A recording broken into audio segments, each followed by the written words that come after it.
Birləşmiş Ştatlar prezidenti Donald Trump İsrailin etirazlarına baxmayaraq Türkiyənin Qəzzada atəşkəs və sonrakı yenidən qurma prosesində mərkəzi rol oynaya biləcəyinə inanır. Bu barədə Washington Post nəşrinin Trump Türkiyənin Qəzza sülhündə mərkəzi rol oynadığını görür, lakin İsrail buna etiraz edir başlıqlı məqaləsində qeyd edilib. Xarici siyasət mütəxəssislərinin fikirlərini də əhatə edən məqalədə Trumpın Ankaranın Qəzzada atəşkəs və yenidən qurma proseslərində mərkəzi rol oynamasını istədiyi qeyd olunub. Həmçinin bildirilib ki, Türkiyənin yaxın şərqdə daha böyük təsir qazanmasını istəməyən İsrail, eyni zamanda Ankaranla Həmas arasındakı münasibətlərdən narahatlığı səbəbindən Trumpa etiraz edib. Qeyd olunub ki, Türkiyənin Qəzza prosesində fəal iştirakı Ankara-Vaşinqton münasibətlərini gücləndirə və Türkiyənin daha güclü diplomatik aktor kimi qəbul edilməsini təmin edə bilər. Məsələlə bağlı rəsmi Ankaranın mövqeyinə gəlincə.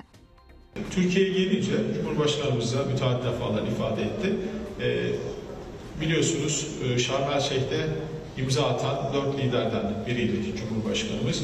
Bu açıkça şunu gösteriyor, biz barış için elimizi taşın altına sokmaya hazırız. Türkiyə Qəzza zonasında atəşkəsin təmin edilməsində, insani yardımın çatdırılmasında və yenidən qurma prosesində iştirak kimi rolları qəbul etməyə açıqdır. Türkiyə prezidenti də bu mövzuda məsuliyyət daşımağa hazır olduqlarını bəyan edib. Bu ölkənin uzun müddətli olaraq Həmasla da müəyyən əlaqələri olub. Bu isə Ankaranın Qəzza məsələsində vasitəçi olma potensialını artırır. Həmçinin regionda Türkiyənin inşaat, infrastruktur və yenidən qurma sahələrində güclü təcrübəsi var. Lakin İsrail rəsmiləri Türkiyənin Qəzzada iştirakı ideyasına ciddi şəkildə etiraz edirlər. Təl-Əvivin Ankaranı iştirakçı tərəf olaraq görməkdə narahat olduğu, Türkiyənin təsirinin İsrail üçün təhlükə kimi qiymətləndirildiyi qeyd edilir. Xüsusilə İsrailin narahatlığı Türkiyənin Həmasla olan münasibətlərindən və Qəzza prosesində rəqib aktor kimi çıxış edə bilməsinə bağlıdır. Təl-Əvivin mövqeyi hansı güclərin Qəzzada iştirak edəcəyi barədə qərarı biz verəcəyik və bu Birləşmiş Ştatlar tərəfindən də qəbul edilir şəklindədir.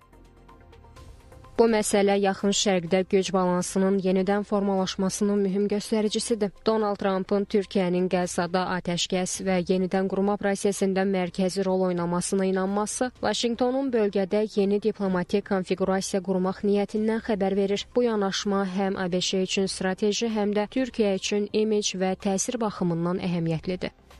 Ekspertlərin bir çoxu düşünür ki, Qəzzada uzun müddətli sabitlik üçün Türkiyə kimi həm müsəlman, həm də qərb strukturlarına inteqrasiya olunmuş bir gücün iştirakı qaçılmaz görünür. Əgər Trump bu rolu dəstəkləməyə davam edərsə, yaxın şərqdə yeni bir diplomatik düzənin təməli məhz Ankara-Vaşinqton tandemi üzərində qurula bilər. Lakin bu yalnız İsrailin və digər regional güclərin, Misir, Qətər, Səudiyyə Ərəbistanının razılığı ilə mümkündür. Beləliklə, Trumpın Türkiyə seçimi təkcə bir diplomatik jest deyil, həm də yaxın şərqdə güc tarazlığını yenidən müəyyənləşdirməyə yönəlmiş strateji qərardır.